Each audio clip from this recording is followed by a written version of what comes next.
ಇವತ್ತು ಕೆರಗೋಡು ಗ್ರಾಮದಲ್ಲಿ ಪ್ರತಿ ಮನೆ ಮೇಲೆ ಹನುಮಧ್ವಜ ಅಭಿಯಾನನ ಶುರು ಮಾಡಿದ್ದೀವಿ.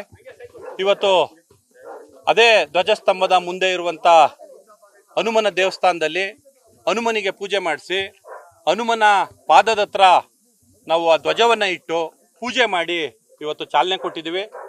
ಇವತ್ತು ಆ ಚಾಲನೆ ಕೊಡೋದಕ್ಕೋಸ್ಕರ ನಮ್ಮ ಗುರುಗಳಾದ ಭಾನುಪ್ರಕಾಶ್ ಶರ್ಮರು ಕೂಡ ನಮ್ಮ ಜೊತೆ ಇವತ್ತು ಕೈ ಜೋಡಿಸಿದ್ದಾರೆ.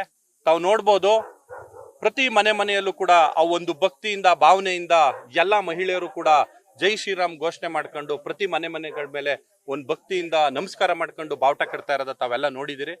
ಈ ಏನು ಒಂದು ಧ್ವಜನ ಈ ಸರ್ಕಾರ ಇಳಿಸ್ತೋ ಪ್ರತಿ ಮನೆಗಳ ಮೇಲೆ ಬರೀ ಕೆರಗೋಡು ಗ್ರಾಮದಲ್ಲಾಗ್ಬೋದು, ಮಂಡ್ಯ ತಾಲೂಕಲ್ಲಾಗಲ್ಲ, ಇಡೀ ಜಿಲ್ಲಾದ್ಯಂತ ಇಡೀ ರಾಜ್ಯಾದ್ಯಂತ ಹನುಮ ಧ್ವಜಗಳು ಹಾರಾಡ್ತವೆ.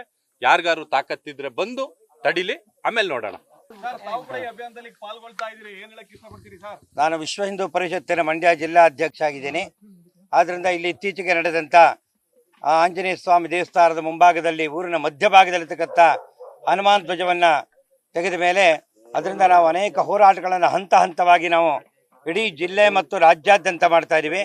ಅದರಲ್ಲಿ ಈ ದಿನದಿಂದ 9ನೇ ತಾರೀಕಿನವರೆಗೆ ವಿಶೇಷವಾಗಿ ಮನೆಗೆ ಹನುಮಧ್ವಜ ಭಗವಧ್ವಜವನ್ನ ಮನೆ ಮೇಲೆ ಹಾರಿಸಲಿಕ್ಕೆ ಒಂದು ಅಭಿಯಾನವನ್ನ ಇವತ್ತು ನಾ ಜಿಲ್ಲಾ ಅಧ್ಯಕ್ಷನಾಗಿ ಚಾಲನೆಯನ್ನು ಕೊಡ್ತಾ ಇದ್ದೀವಿ.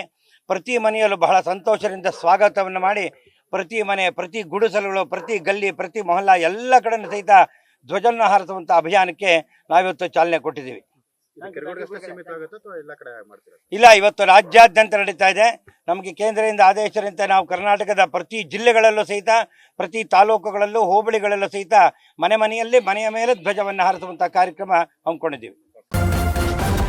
ನ್ಯೂಸ್ ಫಸ್ಟ್, ನಿರ್ಭೀತಿಯಿಂದ ನಿಮ್ಮ ಪರವಾಗಿ.